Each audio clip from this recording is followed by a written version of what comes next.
Fala, exploradores do canal Geociências. Hoje, neste vídeo, nós vamos analisar a aliança realizada agora há pouco, recente, na viagem de Vladimir Putin à Coreia do Norte. Nós estamos novamente com um vídeo de análise de geoestratégia, aonde também nós vamos analisar este artigo aqui publicado,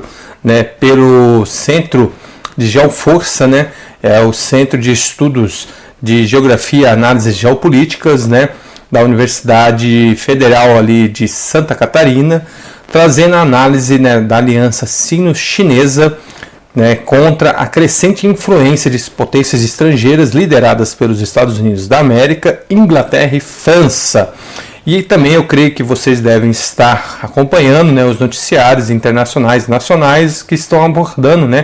os desdobramentos da reunião do G7 realizada neste fim de semana, de julho passado, agora em que iniciou-se entre os dias 18 até dia 21, onde o G7 se reuniu novamente com a Ucrânia e seus representantes, na chamada Cimeira da Paz, porém sem a presença da Rússia, aonde nós observamos que vários países, inclusive membros dos BRICS, não compareceram, como a China, a Índia, e tivemos troca de farpas, principalmente por parte do chefe da OTAN, do Stoltenberg, afirmando que a China deve arcar com as consequências de estar apoiando financeiramente a Rússia na sua guerra,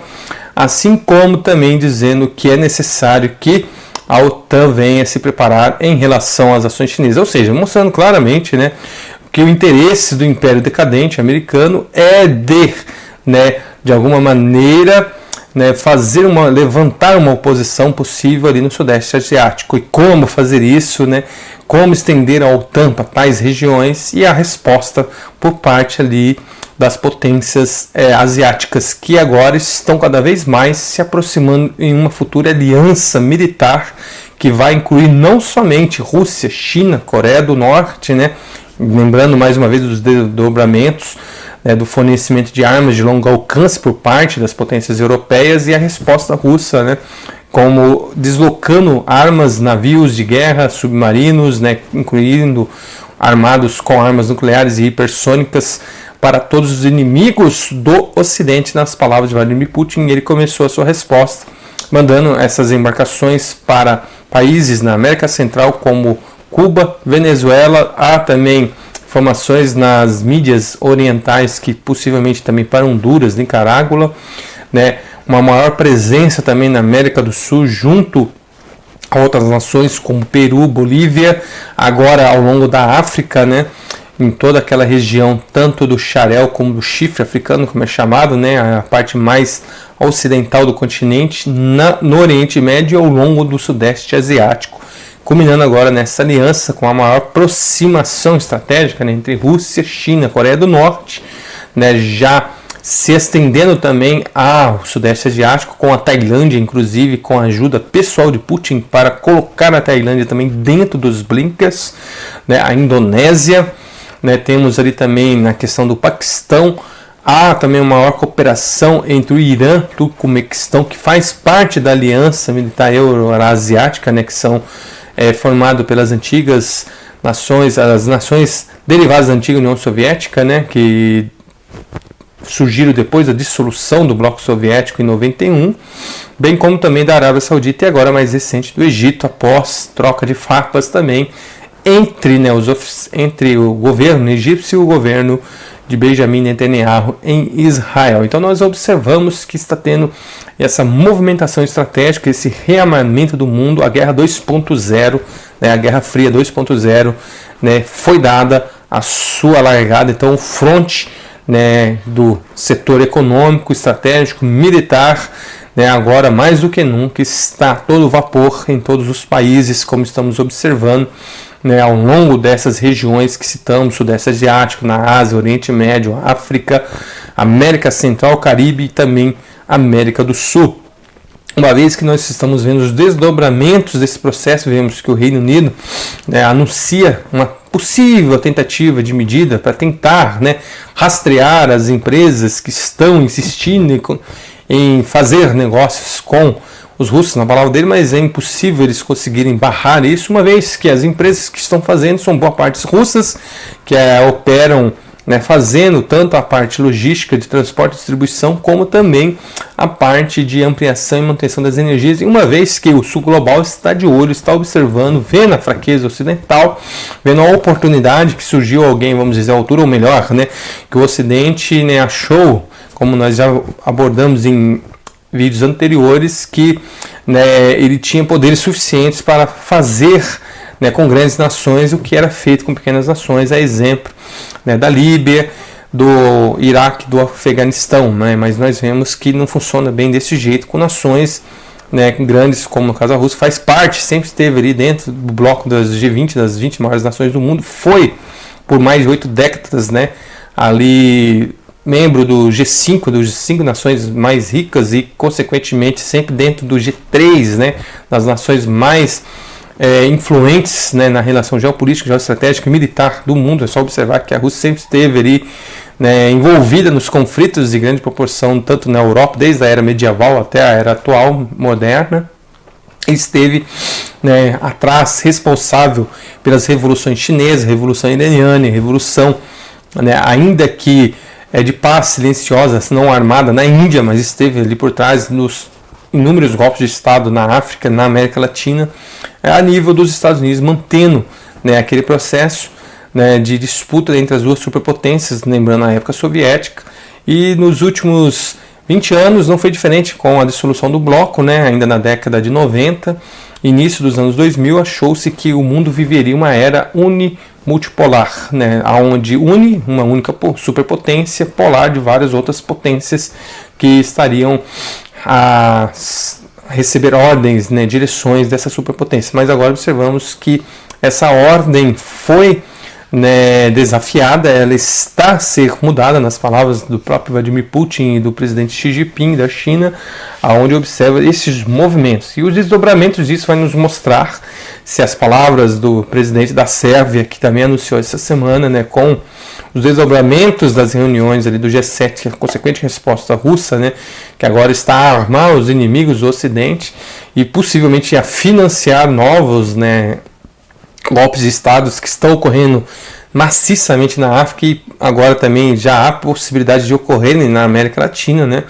Há também apoio, né, financiamento, como também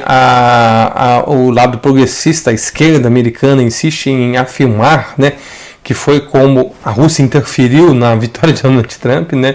E agora estão alegando novamente que isso possa vir a ocorrer dentro do próprio Estados Unidos e, consequentemente, está ocorrendo, né, ao longo da América Latina, a exemplo das críticas, né, por parte deles pela eleição no México, que traz de volta, né, ao governo, né, o partido ali, né, ligado à questão trabalhista, né, que perpetuou-se por mais de 70 anos, né, no século passado no poder, e tinha ali governantes com essa linha ideológica, política mais relacionada com a questão da política, geopolítica, governamental, tanto russa como chinesa. Então nós observamos que esse plano já está em execução como resposta, e nas palavras do presidente sérvio, né, até que ponto, né, o Ocidente acha que poderá encurralar a Rússia e ela não responder,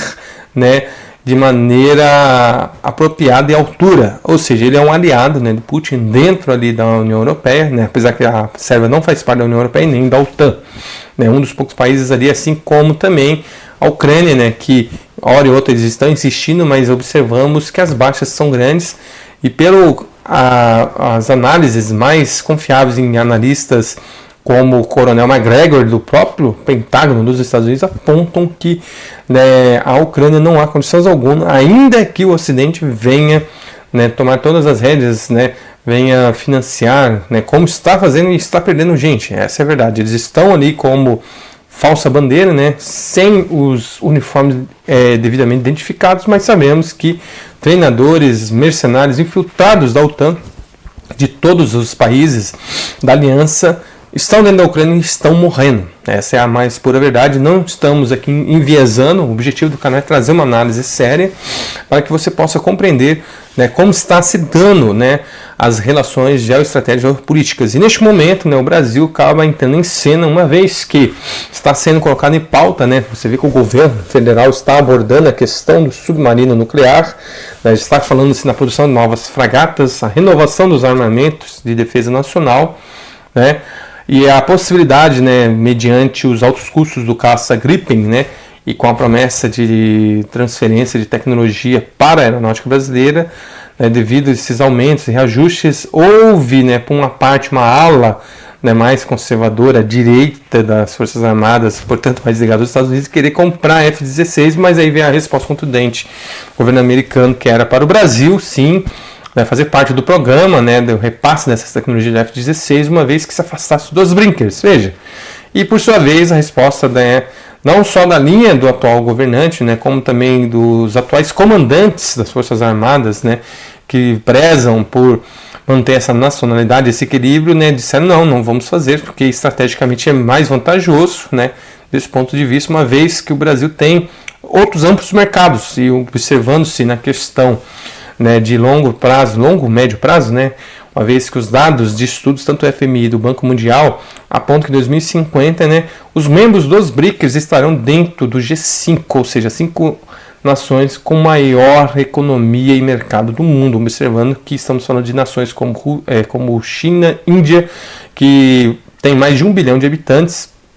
países com projeção de crescimento muito grandes na África, como Nigéria, o próprio Egito, né, Paquistão, todas as nações. O Paquistão, no caso, já superou a população nacional do Brasil, né?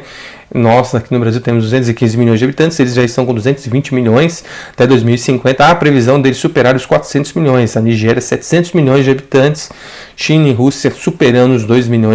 bilhões de habitantes. Né? China e Índia, aliás, desculpe. E a Rússia também, com aquele plano audacioso, né, da mãe heróica soviética, né, que o Putin ressuscitou como mãe heróica russa, né, onde vai dar um prêmio, né, com casa e salário vitalício às mulheres, casais que terem mais de 10 filhos. É um plano audacioso onde ele está já a trabalhar para poder reverter, e com uma população grande ainda que, né, proporcional do Brasil, mas com tal medida e abertura para, né, como nós já abordamos um vídeo aqui também, né, onde ele liberou os vistos, né, para trabalhadores asiáticos, africanos, né, sem a exigência de visto para trabalhar e povoar as terras, né, pouco densamente povoadas da Sibéria, né. Então dessa maneira ele já está projetando para os próximos 20 anos, portanto 2050, aumentar substancialmente a população russa e consequentemente pós-soviética, né, nas próprias palavras dele, né, da União Eurasiática, isso mesmo, né? Vamos dizer que seria uma União Soviética 2.0, é mais ou menos isso, é o intento, o plano do líder, do mandatário russo. E agora estamos observando um mundo, né, novamente aí bimultipolar, né? Muito semelhante como na época da Guerra Fria, onde se falava de uma bipolaridade, mas na verdade era uma bimultipolaridade, uma vez que tínhamos duas superpotências e consequentemente potências, né, que estavam na órbita dessas superpotências. É o que tudo está aspirando a nos mostrar nessas possíveis alianças que estão sendo feitas, né? Onde Putin já foi até inicialmente com a China, né? E observamos o intimato que os Estados Unidos deu e a resposta abrupta chinesa, né? Que os Estados Unidos não deveriam, né, induzir ou tentar, né, dizer o que a China deve ou não fazer, dando uma resposta bem, né, clara e dura, dizendo que eles não iriam fazer a aliança e sim iriam fortalecer, aprofundar mais os laços e, consequentemente, falou abertamente de financiar mesmo, né, a Rússia. E aí entra a questão que é muito hipócrita, né? Veja que o Ocidente fala tanto que é a China e a Rússia que estão a fazer, mas se observar, até o Japão ele está a financiar a guerra da Ucrânia, uma vez que ele não sancionou a nação da Rússia, não sancionou as empresas e muito menos, né, a energia russa, ou seja, o Japão compra a energia barata, petróleo é um aliado muito próximo do Ocidente, assim como a Coreia do Sul. E mais, na reunião do G7, né, houve-se a observação de uma reunião inédita que fazia 20 anos que não ocorria entre os três mandatários, né, entre as representantes dos três mandatários, né, do Japão, da Coreia do Sul e da China, para uma boa comercialização, para uma boa ação de relações geopolíticas na região, para trazer estabilidade, porque nas palavras do Putin Esse sistema de segurança eurasiático pode se entender como uma ampliação da aliança militar, né, que já existe ali na União Eurasiática, para acomodar e colocar, né, novos membros da Ásia e possivelmente da África também, uma vez que, né, como falamos aqui, nas farpas ali trocadas entre as autoridades egípcias e de Israel, uma possível ampliação daquele confronto no Oriente Médio que possa incluir nações poderosas do Oriente Médio como o Egito, o Irã e até talvez a Arábia Saudita, né, foi uma ação unânime, né? A Rússia envia navios, submarinos, suprimentos militares justamente para todos esses três novos aliados. E para completar, temos aí que o dólar agora não está mais lastreado em petróleo. O petrodólar chega ao final. A Arábia Saudita não renova, né? Portanto, seu contrato de venda exclusiva do seu petróleo, né? Lembrando que a Arábia Saudita é atualmente a detentora das maiores reservas plenamente exploráveis do mundo, né? Ainda que há outras reservas maiores, até como no caso da Venezuela ou até mesmo da própria Rússia, né? Do Ártico, mas lembrando que no caso da Venezuela, devido ao embargo, né, americano, portanto não há, né, navios, empresas de logística, né, competentes para fazer o transporte, ainda que há na resposta russa de escolta, mas não tem essa questão. Agora, né, vai ser outro ponto que nós vamos argumentar aqui na sequência, é isso que a Rússia já está implementando. Iniciou com Cuba, agora a Coreia do Norte, certamente com Venezuela e o Irã, o desbloqueio, né, econômico naval que os Estados Unidos fez. Os Houthis, né, conseguiram expulsar, inclusive, os porta-aviões da região. Os porta-aviões não chegaram nas regiões da Venezuela e de Cuba, só observar isso, porque os submarinos da classe nuclear russa, né, aquela chamada de navios submersíveis, né, que tão grandes que são aqueles submarinos que levam, né, uma tripulação de quase 1000 tripulantes ali, que estão naquelas águas, e portanto é uma grande ameaça a um porta-aviões ou mesmo uma esquadra inteira, né? Ele pode afundar tudo, e dessa maneira eles estão escoltando, permitindo, né, que as empresas locais, mas são muito pequenas, né, não tem condições de grandes embarcações. Já as empresas russas, né, que atuam até com bandeira branca, vão passar a atuar nessa região. Voltando à questão do petróleo, como falamos, então a Arábia Saudita tem a maior, né, reserva explorável, né, que está na atividade comercial em escala industrial. Já a Rússia tem uma reserva ainda maior do que a somada da Arábia Saudita e da Venezuela, porém está debaixo do Mar do Norte, que foi uma grande batalha. Acredito que muitos devem ter se deparado com essa notícia. Já é antigo isso, né? O pleitamento da ampliação da plataforma continental russa foi pedido ainda em meados de 2005, antes de todas essas confusões, né? Antes até mesmo da guerra da Geórgia, né? Havia acabado de apaziguar o próprio território interno, né? Uma vez que estava sofrendo, né, incursões por parte, né, de uma guerra aí híbrida, né, de procuração, onde estavam, né, financiando ali, né, movimentos separatistas no território russo, né, a Chechênia, se lembre muito bem, faz parte da Chechênia, uma das regiões autônomas. A Rússia é basicamente formada por 88 regiões autônomas, como se fosse 98 estados, né, 88 estados, desculpe. E um deles, né, claramente nesse processo de desfragmentação, né, tentou sair, foi onde Vladimir Putin ganhou força, governou com mão de ferro, implementou uma guerra relâmpago e acabou com o processo de tentativa de independência dessa região, né? E aí ele já entrou com esse processo, né, requerindo a expansão do território e provou, né, por intermédio, né, de mapeamentos, o prolongamento da cadeia de montanhas dos Urais, né, até próximo ali à região da Groenlândia e de Alberta, no Canadá. Então, portanto, né, o Oceano Glacial Ártico, né, por que pareça, foi votado favorável, né, por uma análise. Foi até estranho isso, né? Ninguém pode falar, mas como o Conselho de Segurança permitiu, né, o OMS, a OMC, aliás, mas enfim, deram causa ganha para eles. Uma vez acreditando que eles não teriam condições financeiras de financiar, mas o tempo foi passando, né, e Vladimir Putin, sabe exatamente como tocar uma economia de guerra, já adentrou, né, já prevendo a possibilidade de ampliação da OTAN, né, por parte ali em Volga, né, da região da antiga União Soviética, tentando dessa maneira, né, se apossar lá das nações como a Geórgia. Ele iniciou esse processo de conflito e com isso foi financiando e renovando toda a estrutura, né, ali industrial, econômica, financeira, né, tecnológica das suas empresas na área de petróleo e gás, e já está pronto, diz, segundo as fontes orientais, aí, que podem já começar a explorar essas reservas do Ártico já no próximo ano. E agora, recentemente, também houve a descoberta ali na região do Mar de Wendel, ainda que é uma região internacionalmente neutra, que é a Antártida, né, de uma reserva ainda maior, né, e supostamente já as autoridades russas ainda não se pronunciaram, né, houve toda uma questão do levante por parte das autoridades inglesas, né, junto ao OMC, né, alertando que ali não seria possível ser explorado, mas sabemos que, né, não só a ordem multipolar com base na hegemonia americana está colocada em xeque, está contestado, como também a necessidade de se manter toda a ordem global centralizada tanto nos Estados Unidos como na Europa, né? Ou seja, então eles estão questionando agora abertamente, né, o processo ali do TPI, do Tribunal Internacional Penal, assim como da própria ONU, né? Veja, com os fóruns de Sochi, de São Petersburgo, né, que estão praticamente fazendo um paralelo frente, né, ao Fórum Econômico Mundial, à ONU, ao próprio TPI. Então veja que está, né, as fontes da terceira G, que já está em curso, né, como observamos aí na segunda GF, né, a Segunda Guerra Fria, né, vamos dizer, 2.0, como falamos no início do vídeo, eles estão ocorrendo nesse momento, né, todos paralelamente, né, levando o fronte econômico desse conflito para, né, com um passo mais ainda audacioso que deram, né, na última reunião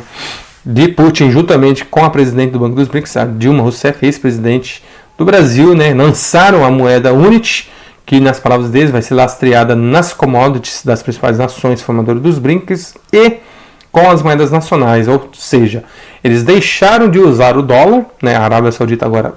tirou, né, o seu petróleo, a sua commodity de ser lastreada em dólar para ter uma maior valorização, juntamente com a Rússia dentro da OPEP agora sentando na cadeira e decidindo de igual para igual, do mesmo nível que os árabes. Então eles conseguem manipular ainda mais eficazmente, né, o valor das commodities, e dessa forma eles conseguem elevar, né, colocando o padrão ouro novamente de volta. É o que estão fazendo na África. Veja que os países africanos estão deixando o padrão dólar, o padrão euro, o padrão libra,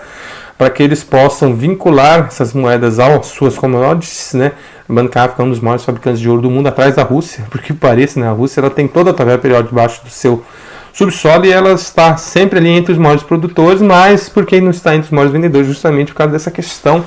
aonde tentaram, né, na dissolução da União Soviética, colocá-los apenas como meros fornecedores de mercadorias e tentaram quebrar a indústria para daí implementar o que Putin chama de ameaça existencial, que de fato é, né, nas palavras da própria autoridade polonesa na reunião do G7, onde propôs, né, o absurdo de, né, dividir a Rússia em 200 países menores para acabar com a ameaça russa. Mas como fazer isso? Né? Ou seja, uma declaração de guerra aberta. Né? Então veja que no tom da oratória, né, as ferpas, as declarações estão cada vez mais escaladas. Né? O lado russo da mesma maneira. Né? Medvedev, que foi um ex-presidente russo, hoje é o chefe ali das operações do Estado-Maior de Guerra, fala abertamente em responder, né, à altura desses, e ele até baixou a escala, né, baixou o tom com as lideranças europeias, né, com esses cães de Washington, de Londres, né,